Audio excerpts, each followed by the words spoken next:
Good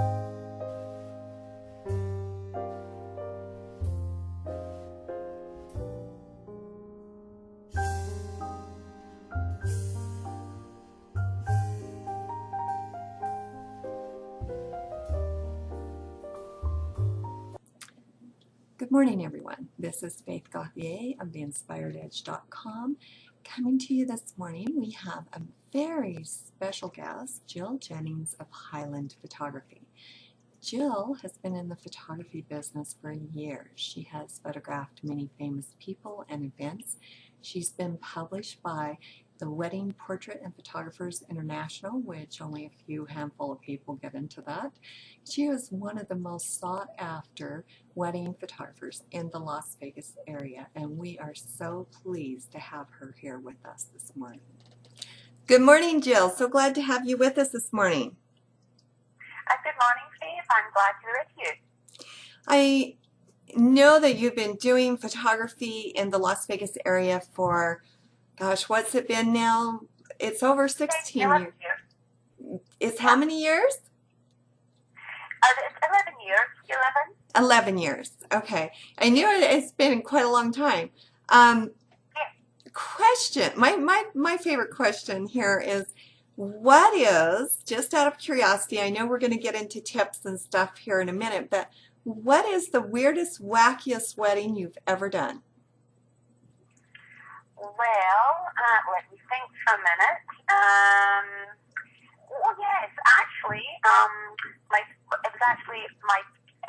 I was just a trainee in photography, so I started as an assistant, and that's a really excellent way to start as a photographer, and I went to school, of course, but one of the first weddings I ever assisted with was actually a police officer and a stripper. So there was all these police officers and all these strippers, and it was a very interesting wedding, and I had some amazing photography, and it just kind of, oh my goodness, it blew me away to just see the difference, the cops and the strippers, you know, it was really interesting. I really enjoyed every minute of that, and for some interesting photography as well. Well, I know in Vegas that you can definitely get some interesting situations as far as what you photograph. I remember one that in particular for me was a wedding at Area 51 with an alien abduction. So yeah, so that was very amusing. So there's always those very interesting ones. Now, as far as hiring a wedding photographer, do you have some advice for our brides that might help them in how do they go about finding a good photographer? Well, and of course Google's out there, and all the latest technology with the Facebook and tweets and blogs. Also, if you're going to a wedding facility and they actually have a vendors list, it's always good to have a good look at their list, because you know that the photographer is familiar with the facility, and that's always a good thing. Very good idea to meet the photographer and to make sure that you actually get along and you have a good relationship and you feel you could work with this person. If you're going to be working with somebody for 8 hours, you need to kind of have feel that you could really like this person. And just somebody who is definitely polished, and you can ask for referrals, which is always a good thing. Just things like that. Yeah, that's very good advice, actually. You know, if you're going to spend all day with somebody, you want to get along with them. Because if you don't like their personality, you know, what's it going to be like? I said, if you don't like their personality and you hire them because they're cheap or something, and yeah, you're going to have issues by the end of the day. Yes, definitely. Yeah, and you do want somebody that can take control of the situation but not be too bossy. And I try and find a fine line in between that. I think my accent helps people listen to me. You know, they always perk up their ears when I start talking, which is unfortunate, so I don't have to raise my voice too loud. So, you know, but I definitely enjoy what I do. And it shows. I think it shows in your work. Obviously, we've got images throughout this video that will show some of Jill's work, and it obviously shows through your work how much you love what you do. Oh, it's a passion of mine. It's always been. Yeah, I do. In fact, I'm from Scotland.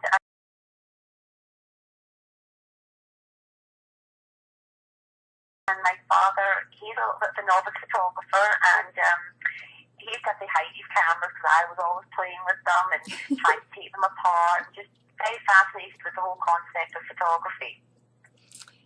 And so you grew up with it from a young age. Yes, yeah. My father, some of the images I have is, that he took of my family as when we were children. My mom, when she was, had the high beehive hairdo. Well, not quite, but the old-fashioned look of the 60s and 70s. Well, I was very little there, I promise. Of the 70s, actually. Just even the pictures are so natural. There's always interaction. We're never staring at the camera, but he often got just a look that was just, oh my goodness, and my dad didn't even realize what a talent he had. He was amazing. Yeah, and most people, I remember my mom kind of was the same way, and she always had a camera in her hand, and she was always snapping pictures of everybody. But you don't realize, I don't think they realize that they have a little bit of a talent there. And it's nice because it kind of makes you catch that photo bug. And yes. Oh yes. Yeah, my youngest daughter, I think she's going the same way. She assists sometimes with just a short wedding, a 1 or 2 hour wedding, and she's really good. She has an amazing eye. She's only 17, so I'm hoping to keep it in the family. Oh, that's great. That would be great. It would be. Yeah. Now, as far as once they've found that photographer that they want, they know that this is the photographer they want. What are some things to possibly look for with that photographer to let them know that, okay, this person's going to work? Okay, you mean you find somebody and you like them? You mean key questions to ask the photographer? Yeah, key questions. Sorry about that. Key questions. I haven't had enough caffeine this morning, obviously. Key questions to ask the photographer. You're fine. Well, definitely ask about how they store their images, because we don't want anything to be lost. I immediately burn everything to my computer. I back it up twice. I have external hard drives, and I burn CDs. So I actually keep the photograph in 3 different places, and actually sometimes 4. I put it on my desktop to work on it for quite a while, and then 2 other hard drives, and the CD burns a couple of times. So yeah, you really need to be careful that the photographer's very aware that these images are extremely precious, and we don't want anything to be lost. Yeah, and that's true. That's not a replaceable one. Sorry? That's not a replaceable thing, your wedding images. Oh my goodness, no. I've heard some horror stories. Thank goodness nothing with me. Yeah, I've heard horror stories over the years too. Which brings me to, what if they're thinking, well, Uncle Bob can photograph the wedding? What would you say to that? Yeah, well, Uncle Bob, will probably do a good job for the first hour, and then you're going to lose them, to maybe a whiskey. That's true. I just feel that you need a professional, because these are more important than you'll ever know. Once the wedding's done, that's all you have is the photography, and you want to make sure that they're taken properly, they're stored properly, and the person taking the photography is not going to lose interest. And and it will happen. It will guaranteed happen. I actually had to shoot up a makeup wedding, because they actually did the photographs of the bride and groom, because the person that they chose to a family friend, the camera was just not working correctly. There were really bad images, and they were very disappointed. They did get the ceremony, but I don't know, a setting was touched or something happened during the process, and they didn't get any pictures of the 2 of them. So that you have to be very, very careful on friend photography.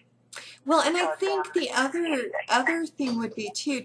Now, don't you carry backup equipment?